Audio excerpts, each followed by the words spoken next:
Knowing is a 2009 American science fiction thriller film directed and co-produced by Alex Proyas and starring Nicolas Cage.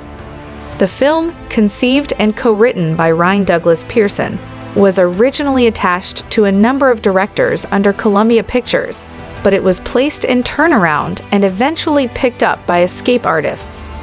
Production was financially backed by Summit Entertainment. Knowing was filmed in Dockland Studios, Melbourne, Australia, using various locations to represent the film's Boston area setting.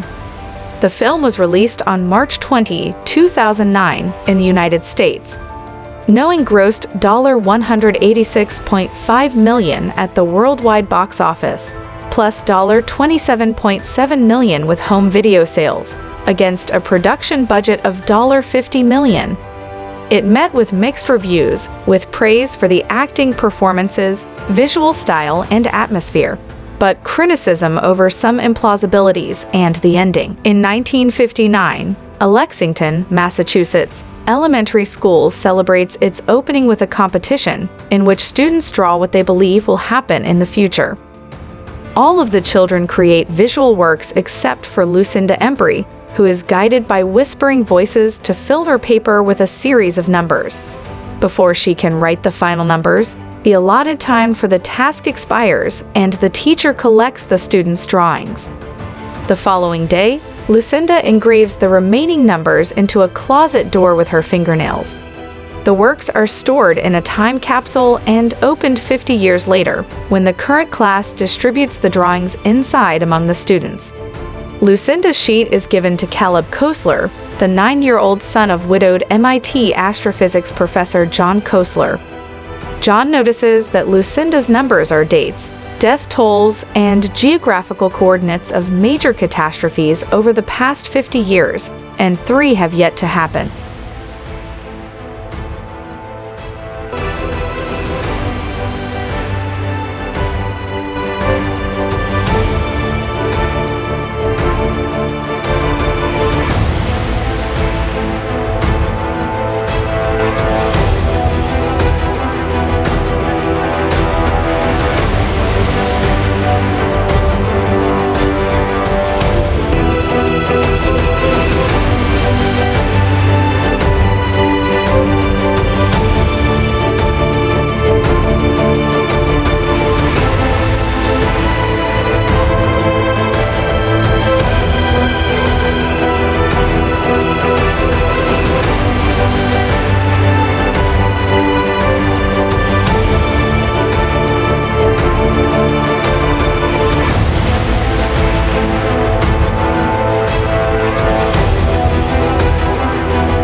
In the following days, John encounters 2 of the 3 final events in person: a plane crash and a New York City train collision.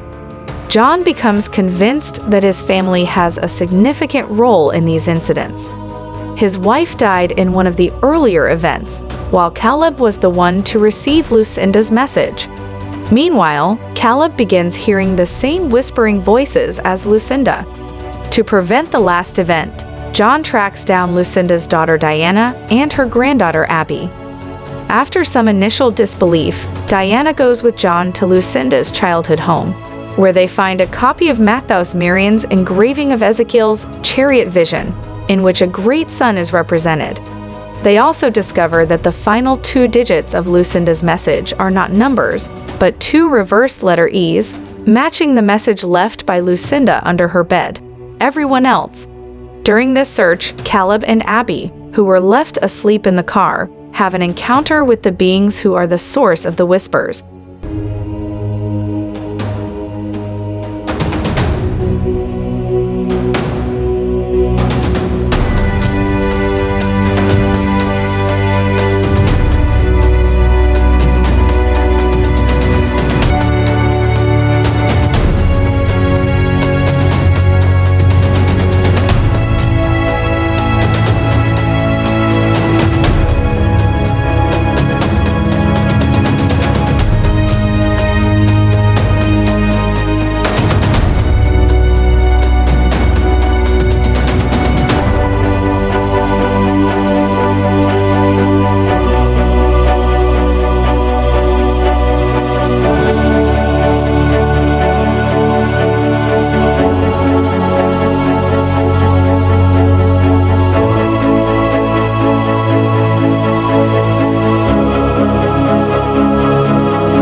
Diana tells John that her mother had always told her the date she, Diana, would die.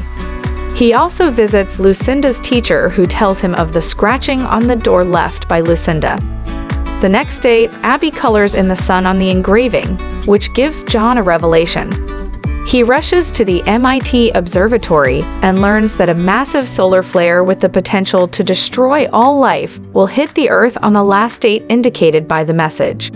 As Diana and Abby prepare to take refuge underground, John goes to the school and finds the door on which Lucinda engraved the final numbers and identifies them as coordinates of a place where he believes that salvation from the solar flare can be found. The disbelieving and hysterical Diana loads both Caleb and Abby into her car and flees for the caves. At a gas station, the whispering beings steal her car with Caleb and Abby inside. Diana pursues them at speed, but is killed in a traffic accident involving a semi-truck on the date her mother predicted.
The beings take Caleb and Abby to Lucinda's mobile home, where John encounters them shortly thereafter.